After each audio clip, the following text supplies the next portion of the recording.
ಒಂದು ರೋಡ್ ಸೈಡಲ್ಲಿ ಎಲ್ಲಂದ್ರೆ ಅಲ್ಲಿ ಆ ಗಾಡಿ ಬೆಂಕಿ ಅಂಟ್ಕೊಂಡ್ಬಿಡುತ್ತೆ, ಇಲ್ಲ ಅಂದರೆ ಆ ಗಾಡಿ ತೊಗೊಂಡ್ರೆ ಓನರೇ ಆ ಗಾಡಿಗೆ ಬೆಂಕಿ ಇಕ್ಬಿಡ್ತಾನೆ ಎಲ್ಲಂದ್ರೆ ಅಲ್ಲಿ. ಓಲಾ ಅಲ್ಲ, ಇದು ದೊಡ್ಡ ಬರೀ ಓಳು. ಸೊ ಇಲ್ಲಿವರೆಗೂ ನನಗೆ ಯಾವ ಸ್ಪೇರ್ಸು ಲೂಸ್ ಆಗಿಲ್ಲ. ಅಯ್ಯಯ್ಯೋ, ಓಲಾ ಅವರು ಕಾಸ್ಟ್ ಕಟಿಂಗ್ ಮಾಡಿದ್ದಾರೆ, ಆದರೆ ಯಾವ ರೇಂಜ್ ಕಾಸ್ಟ್ ಕಟಿಂಗ್ ಮಾಡಿದ್ದಾರೆ ಅಂದರೆ ಇದ್ರ ಕತೆ. ಸೊ ಇಷ್ಟೊತ್ತು ನೋಡಿದ್ದು ಒಂದು ಲೆಕ್ಕ, ಇನ್ನು ಮೇಲೆ ನೀವು ನೋಡೋದು ಇನ್ನೊಂದು ಲೆಕ್ಕ. ಈ ಗಾಡಿ ತೊಗೊಬೇಕು ಅಂತ ನೀವೇ ನಮ್ಮ ಮೈಂಡಲ್ಲಿ ಫಿಕ್ಸ್ ಆಗಿದ್ದೀರಾ ಅಂದರೆ ಈ ವಿಡಿಯೋ ನೋಡಬೇಡಿ ಪ್ಲೀಸ್, ಸ್ಕಿಪ್ ಮಾಡಿಬಿಡಿ. ಈ ವಿಡಿಯೋ ನಿಮಗಲ್ಲ. ಜನ ಏನು ಮಾಡ್ತಾರೆ ಅಂದರೆ ಈ ಕತೆ ಪುರಾಣ ಎಲ್ಲ ಬೇಡ, ನೀನು ಲಾಸ್ಟಾಗಿ ಹೇಳಿದ್ರು ಒಂದು ಪಾಯಿಂಟು, ಆ ಒಂದು ಪಾಯಿಂಟ್ಗೋಸ್ಕರ ಈ ಗಾಡಿ ತೊಗೊತೀನಿ ಅಂತ ತೊಗೊತಾರೆ. Hello friends, welcome to the channel. ನಾನು ನಿಮ್ಮ ಟ್ರಾವೆಲ್ ವಿತ್ BSP. ಹೊಸ ದಿನ ಹೊಸ ವಿಡಿಯೋಗೆ ಎಲ್ಲರಿಗೂ ಸ್ವಾಗತ. ಇವತ್ತು ಈ ವಿಡಿಯೋಲಿ ಏನು ಸ್ಪೆಷಲ್ ಅಂದರೆ, ಸೊ ಇವತ್ತೊಂದು ವಿಚಿತ್ರವಾದ ಗಾಡಿನ ರಿವ್ಯೂ ಮಾಡ್ತಾಯಿದ್ದೀನಿ. ರಿವ್ಯೂ ಅಲ್ಲ, ಆ್ಯಕ್ಚುಲಿ ಹೇಳ್ಬೇಕಂದ್ರೆ ಓನರ್ಶಿಪ್ ರಿವ್ಯೂ. 5,000 ಕಿಲೋಮೀಟ್ರ್ ಗಾಡಿಯಲ್ಲಿ ಓಡಿಸಿದ್ದೀನಿ. ಸೊ ಆ ಗಾಡಿ ಬಗ್ಗೆ ನಿಮಗೆ ಕಂಪ್ಲೀಟ್ ಡೀಟೇಲ್ಸ್ ಕೊಡೋಣ ಅಂತ ಹೇಳ್ಬಿಟ್ಟು ಒಂದು ಓನರ್ಶಿಪ್ ರಿವ್ಯೂ ಮಾಡ್ತಾಯಿದ್ದೀನಿ. ಯಾವ ಬೈಕ್ ಅಂತ ಹೇಳೋಕ್ಕಿಂತ ಮುಂದೆ ಆ ಗಾಡಿಗೆ ಸ್ವಲ್ಪ ಬಿಲ್ಡಪ್ ಕೊಟ್ಬಿಡೋಣ. ಸೊ ಅದೊಂದು ಬೆಂಕಿ ಗಾಡಿ, ಸರಿನಾ? ಯಾಕೆ ಬೆಂಕಿ ಗಾಡಿ ಅಂದರೆ, ಒಂದು ರೋಡ್ ಸೈಡಲ್ಲಿ ಎಲ್ಲಂದ್ರೆ ಆ ಗಾಡಿ ಬೆಂಕಿ ಅಂಟ್ಕೊಂಡ್ಬಿಡುತ್ತೆ, ಇಲ್ಲ ಅಂದರೆ ಆ ಗಾಡಿ ತೊಗೊಂಡ್ರೆ ಓನರೇ ಆ ಗಾಡಿಗೆ ಬೆಂಕಿ ಇಕ್ಬಿಡ್ತಾನೆ ಎಲ್ಲಂದ್ರೆ ಅಲ್ಲಿ. ಅದು ಯಾವ ಬೈಕ್ ಅಂದರೆ, ನಾವು ಇವತ್ತು ರಿವ್ಯೂ ಮಾಡ್ತಿರೋ ಬೈಕ್ ಬಂದು ಓಲಾ S1 Air. ಓಲಾ ಅಲ್ಲ, ಇದು ದೊಡ್ಡ ಬರೀ ಓಳು.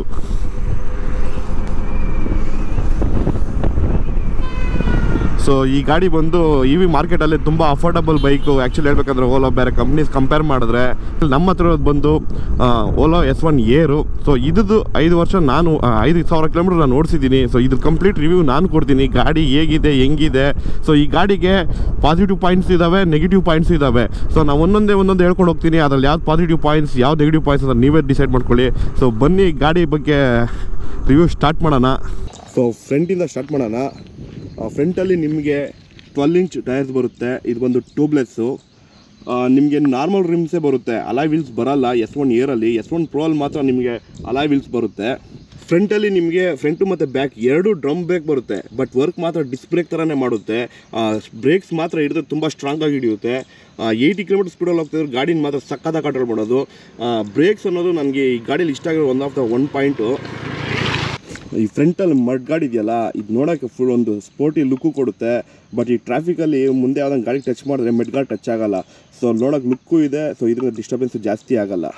ನಿಮಗೆ ಫಸ್ಟ್ ವರ್ಷನಲ್ಲಿ ನೋಡಿದ್ರೆ ನಿಮಗೆ ಸಿಂಗಲ್ ಶಾಕ್ ಅಬ್ಸರ್ ಇತ್ತು, ಬಟ್ ಈ ವರ್ಷನಲ್ಲಿ ನಿಮಗೆ 2 ಶಾಕ್ ಅಬ್ಸರ್ ಸಿಗುತ್ತೆ. ಸೊ ಸಿಟಿಯಲ್ಲಿ ಓಡಿಸೋಕ್ಕೆ ಆಗಿರಲಿ, ಆಫ್ ರೋಡಿಂಗ್ ಇದ್ರು, ಸ್ವಲ್ಪ ಆಫ್ ರೋಡಿಂಗ್ ಇದ್ರು ಶಾಕ್ ಅಬ್ಸರ್ಸ್ ಮಾತ್ರ ತುಂಬ ಕಂಫರ್ಟಬಲ್ ಆಗಿದೆ. ನಿಮಗೆ ಫ್ರಂಟಲ್ಲಿ LED ಲೈಟ್ಸ್ ಬರುತ್ತೆ, low beam I beam. Low beam ಬಂದು ಪವರ್ ಚೆನ್ನಾಗಿ ಸ್ಪ್ರೆಡ್ ಮಾಡುತ್ತೆ. ಸೊ ನಿಮ್ಗೆ ಒಂದು ಸ್ವಲ್ಪ ರೋಡ್ ಕ್ಲೀನಾಗಿ ಕಾಣಿಸುತ್ತೆ. ಲೈಕ್ ನಾವು ಸಿಟಿಯಲ್ಲಿ ಓಡಿಸೋದ್ರಿಂದ ಸೊ ಸಿಟಿಗೆ ಓಕೆ. ಲೋ ಬೀಮ್ ಒಂದು ತುಂಬ ಸ್ಪ್ರೆಡ್ ಆಗುತ್ತೆ. ಐ ಬೀಮಲ್ಲಿ ಒಂದು ಸ್ವಲ್ಪ ಥ್ರೋ ಕಮ್ಮಿ ಇದೆ ಅನಿಸುತ್ತೆ ನನಗೆ. ಮತ್ತು ಇನ್ನೊಂದು ಏನಂದರೆ, ಇದು ಲೋ ಬೀಮಲ್ಲಿ ಲೈಟ್ ಹಾಕಿದಾಗ ಅದೊಂದು ಶೇಪ್ ಬರುತ್ತೆ W ಥರ, ಅದು ಮಾತ್ರ ಸ್ವಲ್ಪ ಅಜೀಬಾಗಿರುತ್ತೆ. ಮಿರರ್ಸ್ ಬಂದು ನಿಮ್ಗೇನು ಅಷ್ಟೊಂದು ಸ್ಟ್ರಾಂಗ್ ಆಗಿರಲ್ಲ. ಯಾರನ್ನ ಚಿಕ್ಕ ಮಕ್ಕಳಿಗೆ ಟಚ್ ಮಾಡಿದ್ರೆ ಸಾಕು ಲೂಸ್ ಆಗ್ಬಿಡುತ್ತೆ. ಸೊ ಇದು ಇನ್ನು ಸ್ವಲ್ಪ ಸ್ಟಡಿಯಾಗಿರೋ ಥರ ಮಿರರ್ ಹಾಕಿದ್ರೆ ಇನ್ನೂ ಚೆನ್ನಾಗಿರೋದು. ಗ್ರಿಪ್ಪರ್ ಬಂದರೆ ನನಗೆ ಆ್ಯಕ್ಚುಲಿ ಈ ಗ್ರಿಪ್ಪರು ತುಂಬ ಇಷ್ಟ ಆಯಿತು. ಸೊ ತುಂಬ ಹೊತ್ತು ಓಡಿಸಿದ್ರು ಗಾಡಿ ನಿಮಗೆ ಕೈ ನೋವು ಬರೋಲ್ಲ. ಸೊ ಬೇರೆ ಗಾಡೀಲಿ ಕಂಪೇರ್ ಮಾಡಿದ್ರೆ ನಾನು ನಾರ್ಮಲ್ ನೀವು ನೋಡಿರ್ತೀರ, ತುಂಬ ಗಾಡಿ ಓಡಿಸ್ತಾ ಇರ್ತೀನಿ. ಸೊ ಒಂದು ಸ್ವಲ್ಪ ಪೇಯ್ನ್ ಬರುತ್ತೆ, ಬಟ್ ಈ ಗ್ರಿಪ್ಪರ್ ಒಂದು ಸ್ವಲ್ಪ ಡಿಸೈನ್ ಚೆನ್ನಾಗಿದೆ. ಬಟನ್ಸ್ ವೈಸ್ ಬಂದರೆ ಆ್ಯಕ್ಚುಲಿ ಬಟನ್ಸ್ ಬಂದು ಹಿಂಗೆ ಹಿಡ್ಕೊಂಡು ಹಿಂಗೆ ಪ್ರೆಸ್ ಮಾಡ್ಬೇಕಂದ್ರೆ ಸ್ವಲ್ಪ ಕಷ್ಟ ಆಗುತ್ತೆ. ಸೊ ನಾನು ಯೂಸ್ ಮಾಡಿರೋ ಪ್ರಕಾರ ನನಗನ್ಸಿದ್ದೇನು ಅಂದರೆ, ಈ ಬಟನ್ಸ್ ಯೂಸ್ ಮಾಡೋದು ಸ್ವಲ್ಪ ಕಷ್ಟ. ಯಾಕಂದರೆ ನಂದು ಸ್ವಲ್ಪ ಕೈ ಚಿಕ್ಕದಾಗಿರೋದ್ರಿಂದ ಇಲ್ಲಿ ನೋಡಿ ಅಕಸ್ಮಾತ್ ಈ ಬಟನ್ನೇ ಪ್ರೆಸ್ ಮಾಡಬೇಕಾದ್ರೆ ಈ ಬಟನ್ನೇ ಪ್ರೆಸ್ ಮಾಡಬೇಕಾದ್ರೆ ತುಂಬ ಸ್ಟ್ರೆಚ್ ಮಾಡಬೇಕು ನಾನು. ಸ್ವಲ್ಪ ಹತ್ರ ಕೊಟ್ಟಿದ್ದು, ಅಟ್ಲೀಸ್ಟ್ ಸ್ವಲ್ಪ ಚಿಕ್ಕದಾಗಿ ಕೊಟ್ಟಿದ್ರು ಬಟನ್ಸ್ ಯೂಸ್ ಆಗಿರೋದು. ಸೊ ಡಿಸ್ಪ್ಲೇಗೆ ಬಂದರೆ ತುಂಬ ಡೀಟೇಲ್ಸ್ ಸಿಗುತ್ತೆ ನಿಮಗೆ. ಇಲ್ಲಿ ಪರ್ಸೆಂಟೇಜ್ ಎಷ್ಟಿದೆ, ಬೂಟ್ ಓಪನ್ ಮಾಡೋಕ್ಕೆ, ಬ್ಲೂಟೂತ್ ಕನೆಕ್ಟ್ ಆಗಿದೆಯೋ ಇಲ್ಲೋ, ಸೆಟ್ ಸ್ಟ್ಯಾಂಡ್ ಹಾಕಿದಾರೋ ಇಲ್ಲೋ, ಇಲ್ಲಿ ಎಷ್ಟು ಕಿಲೋಮೀಟರ್ ಓಡಿದೆ. ನಿಮಗೆ ಸ್ವೈಪ್ ಮಾಡಿದ್ರೆ ವೈಫೈ ಬ್ಲೂಟೂತ್ ಕಂಟ್ರೋಲ್ ಇಲ್ಲೇ ಸಿಗುತ್ತೆ. ಅದು ನೆಕ್ಸ್ಟ್ ಸ್ವೈಪ್ ಮಾಡಿದ್ರೆ ನಿಮಗೆ ಟುಡೇಸ್ ರೈಡ್ ಅಂದರೆ ಇವತ್ತು ನೀವು ಟೋಟಲ್ ಎಷ್ಟು ಓಡಿಸಿದ್ದೀರಾ ಕಂಪ್ಲೀಟ್ ಡೀಟೇಲ್ಸ್ ಸಿಗುತ್ತೆ. ವೆಹಿಕಲ್ ಸ್ಟೇಟಸ್ ಸಿಗುತ್ತೆ, ಎಷ್ಟು ಪರ್ಸೆಂಟೇಜ್ ಇದೆ, ಈಕ್ವಲ್ ಎಷ್ಟು ಓಡುತ್ತೆ, ನಾರ್ಮಲಲ್ಲಿ ಎಷ್ಟು ಓಡುತ್ತೆ, ಸ್ಪೋರ್ಟ್ಸಲ್ಲಿ ಎಷ್ಟು ಓಡುತ್ತೆ, ಕಂಪ್ಲೀಟ್ ಡೀಟೇಲ್ಸು, ಬ್ಯಾಟ್ರಿ ಟೆಂಪ್ರೇಚರು ಎಲ್ಲ ಸಿಗುತ್ತೆ. ಸೊ ನಿಮ್ಗೆ ಇಲ್ಲಿ ಬಂದು ಮ್ಯೂಸಿಕ್ ಕಂಟ್ರೋಲ್ ಸಿಗುತ್ತೆ. ಸೊ ನೀವೇನೋ ಮ್ಯೂಸಿಕ್ ಪ್ಲೇ ಮಾಡಿದ್ರೆ ಇಲ್ಲೇ ನೀವು ಕಂಟ್ರೋಲ್ ಮಾಡ್ಕೊಬೋದು. ಸೊ ಓಲಾ ಆ್ಯಪಲ್ಲೇ ನೀವು ಬ್ಯಾಟ್ರಿ ಎಷ್ಟಿದೆ, ಎಷ್ಟು ರೇಂಜ್ ಇದೆ ಚೆಕ್ ಮಾಡ್ಬೋದು, ಗಾಡಿ ಲಾಕು ಅನ್ಲಾಕ್ ಮಾಡ್ಬೋದು, ಬೂಟ್ ಕೂಡ ಓಪನ್ ಮಾಡ್ಬೋದು, ನಿಮ್ಮ ಗಾಡಿ ಎಲ್ಲಿದೆ, ರನ್ನಿಂಗಲ್ಲಿದೆಯಾ, ಸ್ಟ್ಯಾಂಡಿಂಗಲ್ಲಿದೆಯಾ, ಎಲ್ಲಿ ನಿಂತಿದೆ, ಟೋಟಲ್ ಕಂಪ್ಲೀಟ್ GPS ಲೊಕೇಶನ್ ಸಮೇತ ಸಿಕ್ಬಿಡುತ್ತೆ. ಸೊ ಫೋನಿಂದ ಗಾಡಿನ ಆಕ್ಸೆಸ್ ಮಾಡೋದು ತುಂಬ ಈಸಿ. ನನಗೆ ಈ ಆ್ಯಪ್ಷನ್ ತುಂಬ ಇಷ್ಟ ಆಯಿತು, ಯಾಕಂದರೆ ಕಂಪ್ಲೀಟ್ ಡೀಟೇಲ್ಸ್ ನಿಮ್ಮ ಮೊಬೈಲ್ ಆ್ಯಪಲ್ಲೇ ಸಿಕ್ಬಿಡುತ್ತೆ. ನಿಮಗೆ ಎಲ್ಲಿ 2 ಸ್ಪೀಕರ್ ಬರುತ್ತೆ. ಆ್ಯಕ್ಚುಲಿ ನಾನು ತುಂಬ ಸಾರಿ ಏನು ಸಾಂಗ್ಸನ್ನು ಕೇಳಿಲ್ಲ, ಒನ್ ಟೈಮ್ ಮಾತ್ರ ಹಾಕಿದ್ದೆ. ಸೌಂಡ್ ಕ್ವಾಲಿಟಿ ಮಾತ್ರ ಚೆನ್ನಾಗಿದೆ. ಸೊ ಇಲ್ಲಿ ಬಂದರೆ ಆ್ಯಕ್ಚುಲಿ S1 ಫಸ್ಟ್ ಜನ್ರೇಷನಲ್ಲಿ ನಿಮಗೆ ಶೇಪ್ ಹಂಗೆ ಕಂಟಿನ್ಯೂ ಆಗೋದು. ನಿಮ್ಗೇನೇ ಬ್ಯಾಗು ಇಲ್ಲಾಂದರೆ ವಾಟರ್ ಕ್ಯಾನ್ ಇಡಬೇಕಾದ್ರೆ ತುಂಬ ಕಷ್ಟ ಆಗೋದು. ಬಟ್ ಇವಾಗ ಫ್ಲ್ಯಾಟ್ ಮಾಡಿದ್ದಾರೆ. ಸೊ ನೀವು ತುಂಬ ಲಗೇಜ್ ಕ್ಯಾರಿ ಮಾಡ್ಬೋದು. ಬಟ್ ಇನ್ನೊಂದು ಏನಂದರೆ ಇದು ಬಂದು ಶೇಪು ಹಿಂಗಿರೋದ್ರಿಂದ ಬಟ್ ಸ್ಮೂತ್ ಇದೆ. ನಿಮ್ಗೇನೋ ನೀರು ಕ್ಯಾನನ್ನು ಹಾಕಿದ್ರೆ ಸೊ ಇದ್ರ ಮೇಲೆ ಗ್ರಿಪ್ಪಾಗಿ ಕೂತ್ಕೊಳ್ಳಲ್ಲ, ಸ್ವಲ್ಪ ಜಾರ್ತಾನೆ ಇರುತ್ತೆ. ನಾರ್ಮಲಾಗಿ ಮಿಡ್ಲ್ ಕ್ಲಾಸ್ ಪೀಪಲ್ ಅವರು ತುಂಬ ನೀರು ಬಾಟಲ್ ತರ್ತಾ ಇರ್ತಾರೆ. ಸೊ ನಮ್ಮ ಥರ ಮಿಡ್ಲ್ ಕ್ಲಾಸ್ ಪೀಪಲ್ ನೀರು ತುಂಬ ಯೂಸ್ ಮಾಡ್ತೀರಿ. ಸೊ ನಮ್ಗೆ ಗೊತ್ತಿರುತ್ತೆ ಕಷ್ಟ ಏನು ಅಂತ. ಸೊ ಅಲ್ಲಿಗೆ ಬಾಟ್ಲಿನ ಜಾರ್ ಬಂದಾಗ ನೀವು ಆಫ್ಟರ್ ಮಾರ್ಕೆಟ್ ಒಂದು ಮ್ಯಾಟ್ ಹಾಕ್ಸ್ಕೊಬೇಕಾಗುತ್ತೆ. ಸೀಟು ನಿಜ ಹೇಳ್ಬೇಕಂದ್ರೆ ಎಷ್ಟು ಕಂಫರ್ಟ್ ಅಂದರೆ, ನಾನು ಮೊಪೆಟ್ಗಳು ಓಡಿಸೋ ಮೊಪೆಟಲ್ಲಿ ಇಷ್ಟು ಕಂಫರ್ಟಬಲ್ ಸೀಟ್ ನಾನು ಎಲ್ಲೂ ನೋಡಿಲ್ಲ. ಎಷ್ಟು ಸಾಫ್ಟ್ ಆಗಿದೆ ಅಂದರೆ ಸೀಟು ಕುತ್ಕೊಂಡಿದ್ದ ತಕ್ಷಣ ನಮಗೆ ಆ್ಯಕ್ಷನ್ ಗೊತ್ತಾಗುತ್ತೆ, ಅಷ್ಟು ಸ್ಮೂತ್ ಆಗಿದೆ. ಬಟ್ ಈ ಗಾಡಿಯಲ್ಲಿ ನೀವು ಅಮ್ಮಮ್ಮ 20 to 30 ಕಿಲೋಮೀಟರ್ಸ್ ಸೀಟಲ್ಲಿ ಕುತ್ಕೊಂಡು ಹೋಗ್ಬೋದು. ಅದಕ್ಕೆ ಮೇಲೆ ಏನಾಗುತ್ತೆ ಅಂದರೆ ಸೀಟು ಹಾಡಾಗ್ಬಿಡುತ್ತೆ. ಸೊ ಹಾಡಾಗಿದ್ಮೇಲೆ ಕೆಳಗೆ ಸಿಗೋ ಬಂಪುಗಳೆಲ್ಲ ನಿಮಗೆ ಫೀಲ್ ಆಗಿ ಸ್ಟಾರ್ಟ್ ಆಗುತ್ತೆ, ಬೆನ್ನಿಗೆ ಕತ್ತಿಗೆ ಎಲ್ಲ. ಸೊ ಈ ಸೀಟ್ರಲ್ಲಿ ಕುತ್ಕೊಂಡು ಒಂದು 20 to 30 ಕಿಲೋಮೀಟರ್ಸ್ ಅಷ್ಟೇ ನೀವು ಜಾಲಿಯಾಗಿ ರೈಡ್ ಮಾಡೋಕ್ಕಾಗೋದು. ಸ್ಟ್ಯಾಂಡ್ ಇದಕ್ಕೆ ಬಂದರೆ ಆ್ಯಕ್ಚುಲಿ ಇದು ನೋಡ್ತಾರೆ ಅಲ್ಯೂಮಿನಿಯಂ ಸ್ಟ್ಯಾಂಡ್ ಇದ್ದಂಗಿದೆ. ಸೊ ಈ ಸ್ಟ್ಯಾಂಡಲ್ಲಿ ಏನಂದರೆ ನೀವು ಆ್ಯಕ್ಚುಲಿ ನಿಲ್ಲಿಸ್ಬೇಕಾದ್ರೆ ಒಂದು ಫ್ಲ್ಯಾಟ್ ನೆಲ ನೋಡಿನೇ ನಿಲ್ಲಿಸ್ಬೇಕು. ಸ್ವಲ್ಪ ಹಳ್ಳ ಕೊಳ್ಳ ಇದ್ದು ನಿಲ್ಲಿಸಿದ್ರು ಗಾಡಿ ಸ್ಟಡಿಯಾಗಿ ನಿಂತ್ಕೊಳ್ಳಲ್ಲ. ನನಗೆ 2 ಟೈಮ್ಸ್ ಬಿದ್ದಿದೆ. ಸೊ ಫ್ಲ್ಯಾಟ್ ನೆಲದಲ್ಲಿ ನಿಲ್ಲಿಸ್ತೀರಾ, ಸುಮ್ಮನೆ ಸ್ವಲ್ಪ ಡೌನ್ ಇರೋ ಪ್ಲೇಸಲ್ಲಿ ನಿಲ್ಲಿಸಿದ್ರು ಗಾಡಿ ಕರೆಕ್ಟಾಗಿ ನಿಂತ್ಕೊಳ್ಳಲ್ಲ. ಸೊ ಈ ಸ್ಟ್ಯಾಂಡಲ್ಲಿ ಸ್ವಲ್ಪ ಮಿಸ್ಟೇಕ್ ಇದೆ. ನೆಕ್ಸ್ಟ್ ಬಂದು ಈ ಫುಟ್ ಪೇಕ್ಸ್ ಸ್ವಲ್ಪನೂ ಸ್ಟಡಿನೇ ಇಲ್ಲ ಗುರು. ತಗೊಬಂದು 1-2 ದಿನ ಅಷ್ಟೇ ಇದು ಗಾಡಿ ಅಲ್ಲಿ ಸ್ಟೈಟಾಗಿತ್ತು. ಅದು 7 ದಿನ ಆದಮೇಲೆ ಫುಲ್ ಲೂಸ್ ಆಗೋಯ್ತು ಗುರು. ಬೂಟ್ ಸ್ಪೇಸ್ ವಿಷಯಕ್ಕೆ ಬಂದರೆ ಎಷ್ಟು ಜಾಗ ಇದೆ ಗುರು ಅನಿಸುತ್ತೆ. ಅದೇ ಈಗ ಹೇಳಿ ಎಷ್ಟು ಜಾಗ ಇದೆ ಅಂತ. ಸೊ ನಾರ್ಮಲಾಗಿ ನಾನು ಈ ಚಾರ್ಜರ್ನ ಎಲ್ಲ ಕಡೆ ಕ್ಯಾರಿ ಮಾಡ್ತಾ ಇರ್ತೀನಿ. ಸೊ ನನಗೆ ಯೂಸ್ ಆಗೋ ಸ್ಪೇಸ್ ಅಂದರೆ ಇಷ್ಟೇ. ಇದರಲ್ಲಿ ಇಟ್ಟರೆ ನಾನೊಂದು ಹಾಫ್ ಹೆಲ್ಮೆಟ್ ಇಡ್ಬೋದೇ ಹೊರತು ಫುಲ್ ಹೆಲ್ಮೆಟ್ ಯಾವತ್ತೂ ಇಡೋಕ್ಕಾಗಲ್ಲ. ಸೊ ನಾನು ಯಾಕಂದರೆ ಈ ಚಾರ್ಜರ್ನ ಎಲ್ಲ ಕಡೆ ಕ್ಯಾರಿ ಮಾಡಬೇಕು. ಯಾಕಂದ್ರೆ ನಾನು ಮನೆಯಿಂದ ಬರೀ ಆಫೀಸಿಂದ ಮನೆ ಬರೋ ಬ್ಯಾಚಲ್ಲ, ನಿಮಗೆ ಗೊತ್ತು ಸುತ್ತೋದು ಜಾಸ್ತಿ. ಸೊ ನಾನು ಎಲ್ಲೋದ್ರೂ ನನ್ನ ಚಾರ್ಜರ್ ನಾನು ಕ್ಯಾರಿ ಮಾಡೇ ಮಾಡ್ತೀನಿ. ಸೊ ಇದೇನಿದೆಯಲ್ಲ ಇಲ್ಲಿ ಆ್ಯಕ್ಚುಲಿ ನಾವು ಚಾರ್ಜರ್ ಪ್ಲಗ್ ಕನೆಕ್ಟ್ ಮಾಡ್ತೀರಿ. ಬಟ್ ಏನು ಮಿಸ್ಟೇಕ್ ಅಂದರೆ ಈ ಅನ್ಲಾಕ್ ಮಾಡ್ತೀರಲ್ಲ ಇದನ್ನು ಸಿಸ್ಟಮಲ್ಲಿ ನಾವೇನೋ ಅನ್ಲಾಕ್ ಮಾಡೋ ಥರ ಸಿಸ್ಟಮ್ ಕೊಡಿದ್ರೆ ಚೆನ್ನಾಗಿರೋದು. ಯಾಕಂದರೆ ನಾವು ಆಚೆ ನಿಲ್ಸಿರ್ತೀರಿ, ಹುಡುಗರು ಬರ್ತಾರೆ, ಹಿಂಗೆ ಆಟ ಆಡ್ತಾರೆ, ಎಕ್ಸೈಟ್ಮೆಂಟ್ ಜಾಸ್ತಿ ಆಗಿ ಕ್ಯೂಸ್ಬಿಟ್ರೆ ಮುರಿದೋಯ್ತು ಕತೆ. ಸೊ ಇದಕ್ಕೆ ನಾನು ಬೇರೆ ಆಪ್ಷನ್ ಇವ್ರು ಮಾಡ್ಬೋದಾಗಿತ್ತು ಅನಿಸುತ್ತೆ ನನಗೆ. ಆ್ಯಕ್ಚುಲಿ ಬಾಡಿ ಬಂದು ಕಂಪ್ಲೀಟ್ ಪ್ಲಾಸ್ಟಿಕ್ ಗುರು. ನಾವು ಆ ಗಾಡಿ ಈ ಗಾಡಿನ ಪ್ಲಾಸ್ಟಿಕ್ ಅಂತ ರೆಕ್ಸ್ತಾ ಇರ್ತೀರಿ. ಆ್ಯಕ್ಚುಲಿ ಹೇಳ್ಬೇಕಾದ್ರೆ ಇದು actually full made of plastic. ಇದು ಕಂಪ್ಲೀಟ್ ಗಾಡಿ ಅಡಿಯಿಂದ ಮುಡಿವರೆಗೂ ಪ್ಲಾಸ್ಟಿಕ್. ಸೊ ಇಲ್ಲಿವರೆಗೂ ನನಗೆ ಯಾವ ಸ್ಪೇರ್ಸು ಲೂಸ್ ಆಗಿಲ್ಲ. ಅಯ್ಯೋ ನೀವು ಹಂಗಂದೆ ಆ್ಯಕ್ಚುಲಿ ನಿಮ್ಗೆ ಫೀಲ್ ಆಗುತ್ತೆ, ಟಚ್ ಮಾಡಿದ್ರೆ ಸೌಂಡು ಫಿಟ್ ಆ್ಯಂಡ್ ಫಿನಿಷಲ್ಲಿ ಏನು ಅಷ್ಟೊಂದು ಹೇಳ್ಕೊಳ್ಳೋ ಥರ ಏನೂ ಇಲ್ಲ, ಎಲ್ಲ ಗ್ಯಾಪ್ಸ್ ಇದೆ ತುಂಬ. ಓಲಾ ಅವರು ಕಾಸ್ಟ್ ಕಟಿಂಗ್ ಮಾಡಿದ್ದಾರೆ. ಆದರೆ ಯಾವ ರೇಂಜ್ ಕಾಸ್ಟ್ ಕಟಿಂಗ್ ಮಾಡಿದ್ದಾರೆ ಅಂದರೆ ಇದ್ರ ಕತೆ ಮಕ್ಕಳು 3 ದಿನ ಹಿಂಗೆ ಅಲ್ಲಾಡಿಸ್ರೆ ಕೈಗೆ ಬಂದ್ಬಿಡುತ್ತೆ. ಬ್ರೇಕ್ಸ್ ಇದೆಯಲ್ಲ, ಬ್ರೇಕ್ಸ್ ಆ್ಯಕ್ಚುಲಿ ಸ್ವಲ್ಪ ಬ್ರೇಕ್ ನೀವು ಪ್ರೆಸ್ ಮಾಡಿದ್ರು ಎಕ್ಸ್ಲೇಟ್ರ್ ಫುಲ್ ಕಮ್ಮಿ ಆಗ್ಬಿಡುತ್ತೆ. ಸೊ ಬ್ರೇಕು ಮತ್ತು ಎಕ್ಸ್ಲೇಟ್ರು ಕೇರ್ಫುಲ್ಲಾಗಿ ಅಕ್ಯುರೇಟಾಗಿ ಯೂಸ್ ಮಾಡಬೇಕು. ಬ್ರೇಕ್ ಹಿಡಿಬೇಕಾದ ಟೈಮಲ್ಲಿ ಎಕ್ಸ್ಲೇಟ್ರ್ ಕೊಡಬಾರ್ದು, ಎಕ್ಸ್ಲೇಟ್ರ್ ಕೊಡೋ ಟೈಮಲ್ಲಿ ಬ್ರೇಕ್ ಹಿಡಿಬಾರ್ದು. ಇನ್ ಕೇಸ್ ಸ್ವಲ್ಪ ಬ್ರೇಕ್ ಏನಾದರೂ ಹಿಂಗೆ ಪ್ರೆಸ್ ಆಗಿದ್ರು ಗಾಡಿ ಮುಂದೆ ಮೂವ್ ಆಗಲ್ಲ. ಗಾಡಿ ಸೀಟ್ ಹೈಟ್ ಬಂದು 805 mm ಬರುತ್ತೆ, ಸರಿನಾ. ಆ್ಯಕ್ಚುಲಿ ನನಗೆ ಓಕೆ, ನನ್ನ ಕಾಲು 2 ನೆಲದಲ್ಲಿ ಆರಾಮಾಗಿರುತ್ತೆ. ಬಟ್ ನಮ್ಮ ಮನೆಗಳಿರೋ ಲೇಡೀಸ್ಗಳಿಗೆಲ್ಲ ಕಾಲು ಇಡೋಕ್ಕಾಗಲ್ಲ, ಸ್ವಲ್ಪ ಹೈಟು. ನಾರ್ಮಲ್ ಇದ್ರ ಕೆಳಗೆ ಬರೋ ವರ್ಷನ್ ಕಂಪೇರ್ ಮಾಡಿದ್ರೆ ಈ ಗಾಡಿ ತುಂಬ ಹೈಟ್ ಇದೆ. ಸ್ವಲ್ಪ ಸೀಟ್ ಏನೋ ಹೈಟ್ ಕಮ್ಮಿ ಇದೆ, ಸ್ವಲ್ಪ ಚೆನ್ನಾಗಿರೋದು. ಸೊ ಇಷ್ಟೊತ್ತು ನಿಮಗೆ ಆಚೆ ಕಡೆ ಏನೇನು ಕಾಣಿಸುತ್ತೋ ಕಂಪ್ಲೀಟ್ ಡೀಟೇಲ್ಸ್ ಕೊಟ್ಟಿದ್ದೀನಿ. ಈ ಗಾಡಿ ತೊಗೊಂಡು ನಾವು 4 months ಆಗಿದೆ. ಆ 4 monthsಲ್ಲಿ 5000 ಕಿಲೋಮೀಟರ್ಸ್ ನಾನು ಓಡಿಸಿದ್ದೀನಿ. ಸೊ ಈ ಕಂಪ್ಲೀಟ್ ರಿವ್ಯೂ ಬಂದು ನನ್ನ ಪಾಯಿಂಟ್ ಆಫ್ ವ್ಯೂ, ನನ್ನ ಅನಿಸಿಕೆ, ನನಗೇನು ಅನಿಸಿದೆ ಅಂತ ಕಂಪ್ಲೀಟ್ ಡೀಟೇಲ್ಸ್ ನಿಮಗೆ ವಿಡಿಯೋಲ್ಲಿ ತಿಳಿಸ್ಕೊಡ್ತಾ ಇದ್ದೀನಿ. ಸೊ ಇಷ್ಟೊತ್ತು ನೋಡಿದ್ದು ಒಂದು ಲೆಕ್ಕ, ಇನ್ನು ಮೇಲೆ ನೀವು ನೋಡೋದು ಇನ್ನೊಂದು ಲೆಕ್ಕ. ಸೊ ನೀವೇನಾದರೂ ಈ ಗಾಡಿಯ ತೊಗೊಬೇಕು ಅಂತ ನೀವೇನೋ ಮೈಂಡಲ್ಲಿ ಫಿಕ್ಸ್ ಆಗಿದ್ದೀರಾ ಅಂದರೆ ಈ ವಿಡಿಯೋ ನೋಡಬೇಡಿ, ಪ್ಲೀಸ್ ಸ್ಕಿಪ್ ಮಾಡಿಬಿಡಿ. ಈ ವಿಡಿಯೋ ನಿಮಗಲ್ಲ. ಬಂದು ಕಂಪ್ನಿಯವ್ರು ಹೇಳೋದು ಬಂದು 151 ಕಿಲೋಮೀಟರ್ಸ್ ಬರುತ್ತೆ, 100 ಕಿಲೋಮೀಟರ್ಸ್ ಫುಲ್ 100% ಚಾರ್ಜ್ ಇದ್ದರೆ.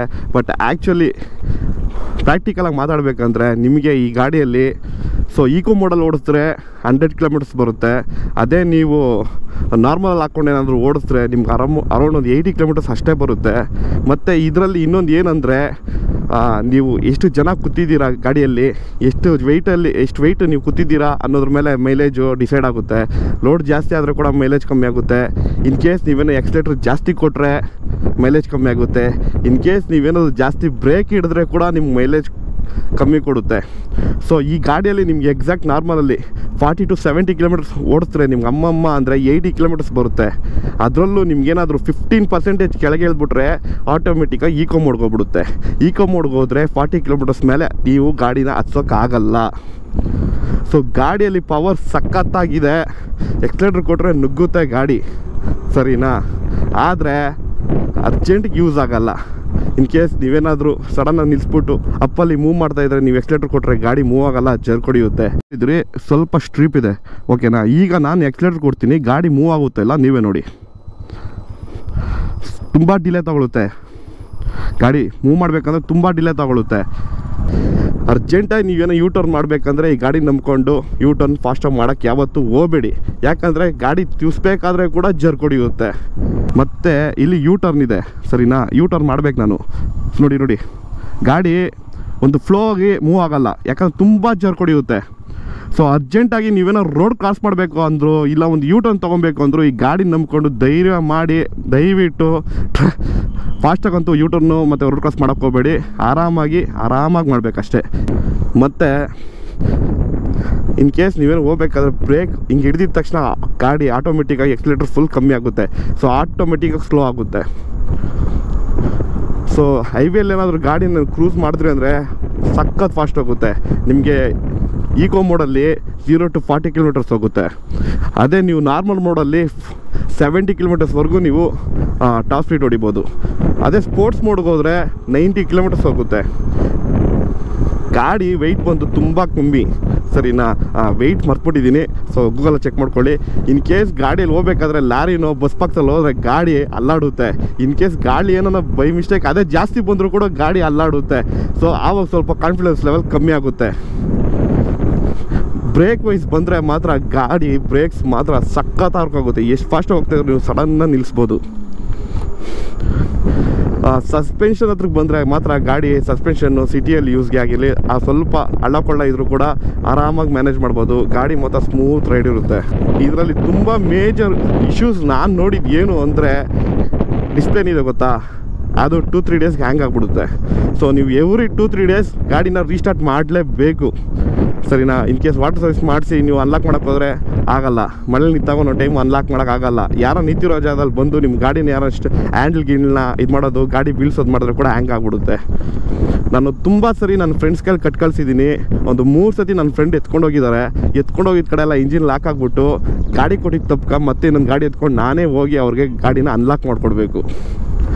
ಸೊ ಸಾಫ್ಟ್ವೇರಲ್ಲಿ ತುಂಬ ಇಶ್ಯೂಸ್ ಇದೆ. ಬೂಟ್ ವಿಷಯಕ್ಕೆ ಬಂದರೆ ನಮ್ಗೆ ಅರ್ಜೆಂಟ್ ಟೈಮ್ಗೆ ಓಪನ್ ಆಗಲ್ಲ, ಯಾಕಂದರೆ ಅದು ಲಾಕ್ ಆಗಿಬಿಡುತ್ತೆ. ಒಂದೊಂದು ಟೈಮು ಎಷ್ಟು ಪ್ರೆಸ್ ಮಾಡಿದ್ರು ಲಾಕ್ ಆಗಲ್ಲ, ಎಷ್ಟು ಪ್ರೆಸ್ ಮಾಡಿದ್ರು ಅನ್ಲಾಕ್ ಆಗಲ್ಲ. ಅರ್ಜೆಂಟ್ ಏನೋ ಅನ್ಲಾಕ್ ಮಾಡಬೇಕಂದ್ರೆ ಒಂದೊಂದು ಟೈಮು ಹೆವಿ ಲಾಕ್ ಆಗುತ್ತೆ. ಕಾಣಿಸ್ತಾ ಇದೆಯಾ? ಸೊ ನಾವೇನೋ ಅರ್ಜೆಂಟ್ ಲಾಕ್ ಮಾಡಬೇಕಂದ್ರೆ ಲಾಕ್ ಆಗಲ್ಲ. ಮತ್ತು ಈ ಗಾಡಿ ಸರ್ವಿಸಿಗೆ ವಿಷಯಕ್ಕೆ ಬಂದರೆ ಮಾತ್ರ ಸೀರಿಯಸ್ಲಿ ಹೇಳ್ತೀನಿ, ಸಖತ್ ವಸ್ತು ಗುರು. ಆ್ಯಕ್ಚುಲಿ ನಾನು ಗಾಡಿ ತೊಗೊಂಡಿದ್ದು 4ನೇ ದಿನಕ್ಕೆ ಸರ್ವಿಸ್ ಸ್ಟೇಷನ್ಗೆ ಎತ್ಕೊಂಡು ಹೋಗೋವಂಥ ಸ್ಟೇಜ್ ಬಂತು. ಸೊ ಫಸ್ಟು ಎಲೆಕ್ಟ್ರಾನ್ ಸಿಟಿ ಹತ್ರ ಒಂದು ಸರ್ವಿಸ್ ಸೆಂಟ್ರ್ ಇದೆ. ಸೊ ಫಸ್ಟ್ ಅಲ್ಲೋಗಿದ್ರಿ, ಎಲೆಕ್ಟ್ರಾನ್ ಸಿಟಿ ಅಲ್ಲ ಸಿಂಗ್ಸಂದ್ರ ಏನೋ ಬರುತ್ತೆ, ಅಲ್ಲೋಗಿದ್ರಿ. ಸೊ ಅವ್ರು ಬಂದು ಸರ್ ಇಲ್ಲಿ ಇದು ಮಾಡೋಕ್ಕಾಗಲ್ಲ, ಸೊ ನೀವು ಎಲ್ಲಿ ಗಾಡಿ ತೊಗೊಂಡ್ರು ಅಲ್ಲಿಗೋಗಿ ಅಂದರು. ಅಲ್ಲೋದ್ರೆ ಸರ್ ಇಲ್ಲಿ ಟೆಕ್ನಿಷಿಯನ್ ಇಲ್ಲ, ಸೊ ಏನಾದ್ರು ಬೇಕಾದ್ರೆ ಜುಗಾಡ್ ಮಾಡ್ಕೊಡ್ತೀನಿ ಅಂತ ಜುಗಾಡ್ ಮಾಡಿಕೊಟ್ರು. ಅದೇನು ಜುಗಾಡ್ ಅಂದರೆ ಚಾರ್ಜರ್ ಇದೆಯಲ್ಲ ಹಾಕಿ 4ನೇ ದಿನಕ್ಕೆ ಚಾರ್ಜರಲ್ಲಿ ಬೆಂಕಿ ಹೋಗ್ಬಿಡ್ತಿದ್ರು. ಹೋಗಿ ಕೇಳಿದ್ರೆ ಸರ್ ನಿಮ್ಮ ಮನೇಲಿ ವೋಲ್ಟೇಜ್ ಪ್ರಾಬ್ಲಮ್ಮು ಅಂತ ನಮ್ಮ ಮೇಲೆ ಕಾಗಿ ಹಾಸ್ಬಿಟ್ರು. ಇರಲಿ ಹಾಳಾಗೋಗ್ಲಿ ಬಿಡಿ, ಗಾಡಿ ತೊಗೊಂಡಿದ್ದು ತಪ್ಕ ಏನು ಮಾಡೋಕ್ಕಾಗಲ್ಲ, ಸರಿ ರೆಡಿ ಮಾಡಿಕೊಡಿ ಅಂದರೆ ಸರ್ 80 ರೂಪಾಯಿ ಆಗುತ್ತಂದರು. ಸರಿ ಹಾಳಾಗೋಗ್ಲಿ 80 ರೂಪಾಯಿ ಕೊಟ್ಟಿದ್ದು ಆಯಿತು. ಸೊ ಈ ಗಾಡಿ ತೊಗೊಬೇಕಾದ್ರೇ ಡೆಲಿವರಿ ತೊಗೊಬೇಕಾದ್ರೆ ನನಗೆ ಸ್ವಲ್ಪ ಸ್ಯಾಟಿಸ್ಫೈ ಆಗಿಲ್ಲ. ಅವರು ಡೆಲಿವರಿ ಕೊಡ್ಬೇಕಾದ್ರೆ ನಾನು ಕಸ್ಟಮರ್ ನಿಂತಿದ್ದೀನಿ, ಎಕ್ಸ್ಪ್ಲೇನ್ ಮಾಡ್ತಾವ್ರೆ, ಫೋನ್ ಬಂತು, ಫೋನಲ್ಲಿ ಏನೋ ಇಂಪಾರ್ಟೆಂಟ್ ಮ್ಯಾಟ್ರ್ ಮಾತಾಡ್ತಾವ್ರೆ ಅಂದರೆ ಅದು ಇಲ್ಲ, ಬರೀ ಸೋದಿ ಹೊಡ್ಕೊಂಡು ಕೂತಿದ್ರು.